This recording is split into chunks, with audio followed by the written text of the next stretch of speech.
भारत की आर्थिक राजधानी मुंबई से करीब 200 किलोमीटर एक जिला पड़ता है जिसका नाम नासिक है। नासिक वैसे एक हिंदुओं का बहुत महत्वपूर्ण तीर्थ स्थान है। तीर्थ स्थानों में वैसे सारे लोग अच्छे ही होते हैं, लेकिन कभी कभी इनमें कुछ ऐसे बहुरूपी होते हैं जिनके चक्कर में फंसकर लोग अपनी जिंदगी तबाह कर लेते हैं। आज की यह घटना भी कुछ ऐसी है जिसने सिद्ध कर दिया था कि यदि आदमी की पहचान ना हो तो किसी भी आदमी के साथ कुछ भी हो सकता है। 12 अगस्त सन 2016 नासिक की मशहूर नदी गोदावरी नदी के किनारे रात करीब 11 बजे के आसपास वहां के रहने वाले दो तांत्रिक मुंबई की रहने वाली एक खूबसूरत मॉडल के ऊपर कुछ तंत्र मंत्र कुछ साधना कर रहे थे। अब साधना करते करते करीब 1 घंटा हो जाता है, तभी उन दोनों तांत्रिकों में से एक तांत्रिक जोर से बोलने लगता है कि देवता का आने का टाइम हो गया है, जल्दी से काम करो। यह सुनते ही वहां बैठी खूबसूरत मॉडल तुरंत अपने सारे कपड़े उतार देती है। सारे कपड़े उतारने के बाद वो वहीं पर बैठ जाती है, जबकि दोनों तांत्रिक लगातार मंत्र उच्चारण करने लगते हैं। करीब आधे घंटे बाद उनमें से एक तांत्रिक उस खूबसूरत मॉडल के लिए कुछ आपन पे लेकर आ जाता है, यानी पीने का कोई सामान। अब वो लड़की तो अनजान थी, वो तुरंत तांत्रिक का दिया हुआ वो पानी पी लेती है। पी लेने के करीब 10 मिनट बाद उस लड़की के ऊपर उस पानी का असर होने लगता है और वो मदहोश होने लगती है। मदहोश होने के बाद वो काफी आपत्तिजनक स्थिति में आ जाती है। दोनों तांत्रिक उस लड़की को इस अवस्था में देखने के बाद काफी बेकाबू हो रहे थे। तभी उनमें से एक हट्टा कट्टा तांत्रिक तुरंत उस लड़की के पास आता है और उसको अपने कंधे पर उठाकर झोपड़ी के अंदर ले जाता है। ले जाने के बाद वो दूसरा तांत्रिक भी आ जाता है। दोनों मिलकर उस लड़की के साथ आपन हरकतें करने लगती हैं। लड़की इसका विरोध नहीं करती है, क्योंकि लड़की को पहले बता दिया गया था कि यह साधना का एक रूप है। अब थोड़ी देर तक दोनों उस लड़की के साथ छेड़खानी करने लगते हैं। तभी दोनों एक साथ मिलकर उस लड़की के साथ संबंध बनाने लगते हैं। वो खूबसूरत लड़की उन दोनों तांत्रिकों को एक साथ बर्दाश्त नहीं कर पाती है, इसलिए वह रोने लगती है। रोने के बाद उन तांत्रिकों से बोलने लगती है कि अब उसे छोड़ दो, लेकिन इस बात का तांत्रिकों पर कोई प्रभाव नहीं पड़ता है। वो लगातार काफी बेदर तरीके से उस लड़की के साथ संबंध बनाने में लगे हुए थे। करीब 20 मिनट तक यह खेल चलता है। इसके बाद दोनों तांत्रिक शांत पड़ जाते हैं। शांत पड़ने के बाद एक तांत्रिक उनमें से लड़की को बोलता है कि आज की साधना कंप्लीट हुई, अब आगे की साधना कल होगी। दोस्तों, यह घटना नासिक की है, जहां पर मुंबई की रहने वाली एक खूबसूरत मॉडल अपना करियर चमकाने के लिए दो तांत्रिकों के चक्कर में फंस जाती है। वो दोनों तांत्रिक कई दिनों तक इस लड़की के साथ संबंध बनाते हैं।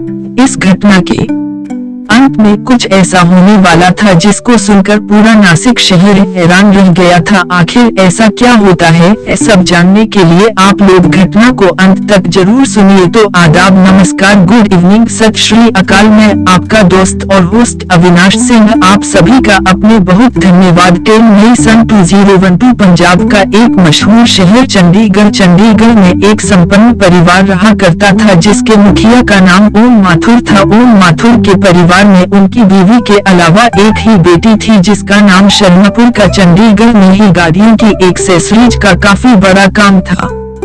कुल मिलाकर काफी संपन्न परिवार था। जो इनकी इकलौती बेटी थी शरणप्रीत, वो दिखने सुनने में बहुत ही खूबसूरत थी, काफी हसीन थी। अब जो शरणप्रीत थी वह पास के एक इंस्टीट्यूट से एयर होस्टेस का काम कर रही थी, मतलब एयर होस्टेस की ट्रेनिंग ले रही थी, क्योंकि उसका सपना था कि बड़ा होकर उसको एयर होस्टेस बनना है। अब घर की इकलौती बेटी थी, लड़ली बेटी थी, इसलिए घर वाले उसको कुछ मना नहीं कर रहे थे, बल्कि यह बोल रहे थे कि तुमको जो करना है करो, पैसे की कोई टेंशन वाली बात नहीं है। अब शरणप्रीत अपने मन मुताबिक हर वो काम कर रही थी। जो उसको करना चाहिए था। सरप्रीत अपना एयर होस्टेस का काम काफी शिद्दत के साथ कर रही थी। इसी बीच एक रोज उसको पता चलता है कि चंडीगढ़ में एक वीडियो एल्बम बनाने के लिए ऑडिशन चल रहा है। इसमें कई खूबसूरत लड़कियों की जरूरत है।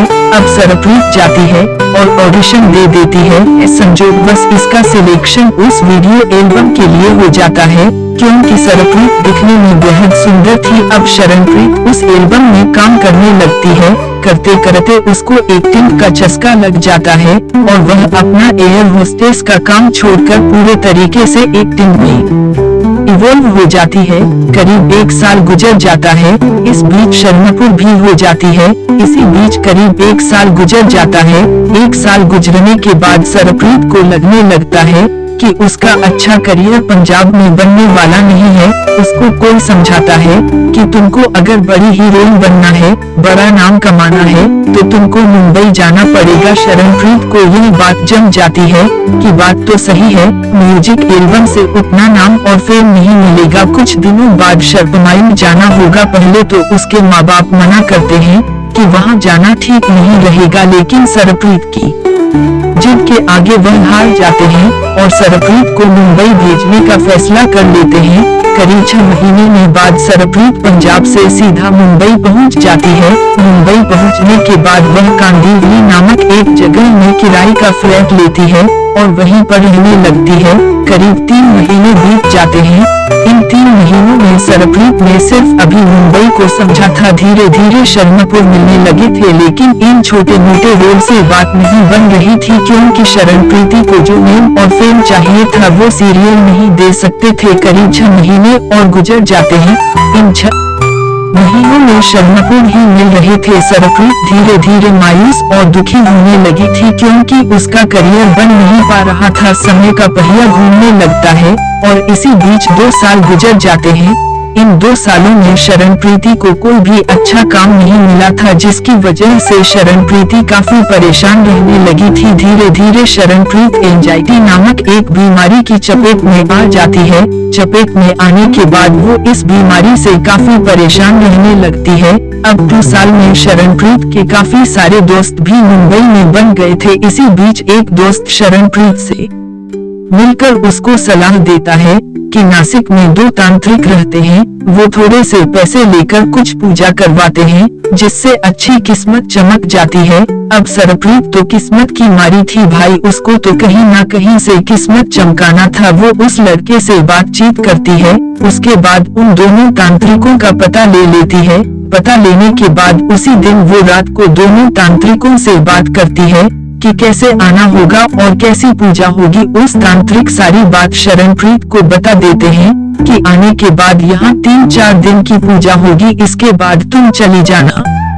शरणप्रीत को यह बात जम जाती है और शरणप्रीत नासिक जाने की तैयारी करने लगती है। करीब 1 हफ्ते बाद सरप्रीत मुंबई से ट्रेन पकड़कर नासिक पहुंच जाती है।